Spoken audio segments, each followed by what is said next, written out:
നമ്മളൊന്ന് വൈബായി വന്നിട്ട് അതെ. ഈ ചുക്ക് കാപ്പിയുടെ കാര്യം പറഞ്ഞില്ലേ, ഈ ചുക്ക് കാപ്പി കൂടാതെ നമുക്ക് വേറെ എന്തൊക്കെയാണ് ജ്യൂസ് ഐറ്റംസ്. മഴ സമയത്ത് നമ്മൾ ചൂട് സമയമാണെങ്കിൽ ജ്യൂസ് ഐറ്റംസ് സ്ഥിരമായിട്ട് നമ്മൾ ഉപയോഗിക്കുന്നതാണ്. അപ്പൊ അത് മഴ സമയത്ത് നമുക്ക് ഏതൊക്കെയായിരിക്കും ജ്യൂസ് ഉപയോഗിക്കാൻ പറ്റുന്നത് അല്ലേ? ജ്യൂസായിട്ട് നമുക്ക് ഉപയോഗിക്കാൻ പറ്റുമ്പോൾ നമ്മുടെ നാരങ്ങ വെള്ളം, ഇഞ്ചി ചേർത്ത്, മിന്റ് ലൈം, ജിഞ്ചർ ലൈം, അങ്ങനെയൊക്കെ ഇപ്പൊ എന്തൊക്കെ ഫേവറേറ്റ് എന്നല്ല പറയണ്ടേ, പലതരം ഫ്ലേവേഴ്സ് ആഡ് ചെയ്തിട്ടുള്ള ലെമൺ ജ്യൂസസ് അവൈലബിൾ ആണ്. അപ്പൊ ഫ്ലേവേഴ്സ് ആഡ് ചെയ്തത് ഞാൻ പറയത്തില്ല, കാരണം അത് ഷുഗർ കൂടെ ആഡ് ചെയ്ത് വരുന്നതുകൊണ്ട് കാലറി കൂട്ടും.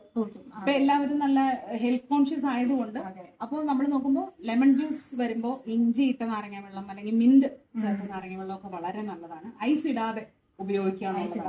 പിന്നെ എന്ത് ജ്യൂസും കുടിക്കാം, ലൈക്ക് തണ്ണിമത്തൻ, ഷമാം ജ്യൂസ്, മുന്തിരിങ്ങ ജ്യൂസ്, പപ്പായ ജ്യൂസ്, പൈനാപ്പിൾ ജ്യൂസ്. കാരണം ഈ പപ്പായയും പൈനാപ്പിളും പറയുമ്പോൾ എന്റെ മുഖം മാറുന്നത് എന്താണെന്ന് വെച്ചാൽ അതൊക്കെ നമുക്ക് ശരീരത്തിന് ചൂട് തരുന്ന ജ്യൂസുകളാണ്.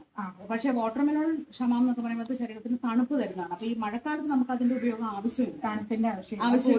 ചൂട് തരുന്ന മാംഗോ ജ്യൂസ് ഒക്കെയാണ് കുറച്ചുകൂടി നല്ലത്.